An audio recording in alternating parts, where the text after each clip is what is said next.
मेवाड़ का सूरज उग चुका था। अरावली की चोटियों पर सुनहरी किरणें फैल रही थीं और इतिहास एक नए अध्याय की प्रतीक्षा कर रहा था। उस समय जब पश्चिम से विदेशी आक्रांताओं की आहट सुनाई दे रही थी, जब सिंध के रास्ते भारत की धरती को रौंदने के सपने देखे जा रहे थे, तब मेवाड़ की मिट्टी से एक सिंह उठा। उसका नाम था बप्पा रावल। ये केवल एक राजा की कहानी नहीं, ये स्वाभिमान की पुनर्जागृति की कथा है। सन 734 ईस्वी के आसपास का समय।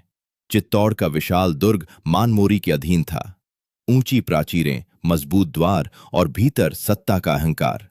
लेकिन अरावली की घाटियों में एक युवा योद्धा अपने क्षण की प्रतीक्षा कर रहा था। जब समय आया तो उसकी तलवार केवल लोहा नहीं चीर रही थी, वो अन्याय को चीर रही थी। युद्ध हुआ, भीषण और निर्णायक, और अंततः मानमोरी पराजित हुआ। चित्तौड़गढ़ का दुर्ग बप्पा रावल के अधीन आया। उस दिन केवल एक किला नहीं जीता गया, मेवाड़ का आत्मसम्मान पुनः स्थापित हुआ। चित्तौड़ वीरता का अमर प्रतीक बन गया।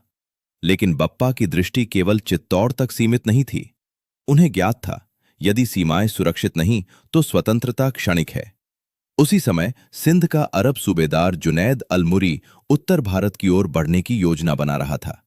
उसके कदमों में विस्तार का अभिमान था, पर उसे ज्ञात नहीं था कि सामने मेवाड़ की दीवार खड़ी है। जब टकराव हुआ तो रणभूमि कांप उठी। घोड़ों की टापों से धूल के बादल उठे, तलवारों की चमक सूर्य से प्रतिस्पर्धा कर रही थी। और उस भीषण संघर्ष में बप्पा रावल ने ऐसा प्रतिकार किया कि शत्रु को पीछे हटना पड़ा। लोक गाथाएं कहती हैं, उन्होंने शत्रुओं को दूर पश्चिम तक खदेड़ा। इतिहास और किंवदंती की रेखाएं भले धुंधली हों, पर यह स्पष्ट है कि उस युग में मेवाड़ भयभीत नहीं था, वो अडिग था। कहा जाता है कि पश्चिमोत्तर में स्थापित एक सैन्य शिविर की स्मृति आज के रावलपिंडी नाम में भी झलकती है। एक प्रतीक कि मेवाड़ की पहुंच केवल अरावली तक सीमित नहीं रही। पर बप्पा रावल केवल रणभूमि के नायक नहीं थे। विजय के बाद वही योद्धा साधारण वस्त्र धारण कर कैलाशपुरी पहुंचा। वहां भगवान एकलिंगनाथ के चरणों में सिर झुकाकर उसने स्वयं को शासक नहीं, दीवान घोषित किया, प्रभु का सेवक।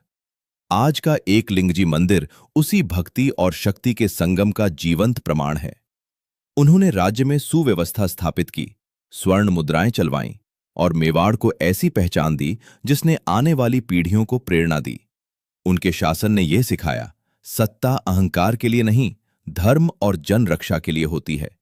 रणक्षेत्र में वे काल का रूप थे और मंदिर में विनम्र सेवक। यही थे बप्पा रावल। एक ऐसा युग जहां तलवारें केवल भूमि के लिए नहीं, बल्कि अस्मिता और स्वतंत्रता के लिए उठीं। एक ऐसा नाम जिसने मेवाड़ को हिंदुआ सूरज की परंपरा की दिशा दी। अरावली की हवाएं आज भी मानो कहती हैं, वो समय था जब इतिहास तलवारों की धार से लिखा गया। बप्पा रावल, अजय, अडिग, अमर।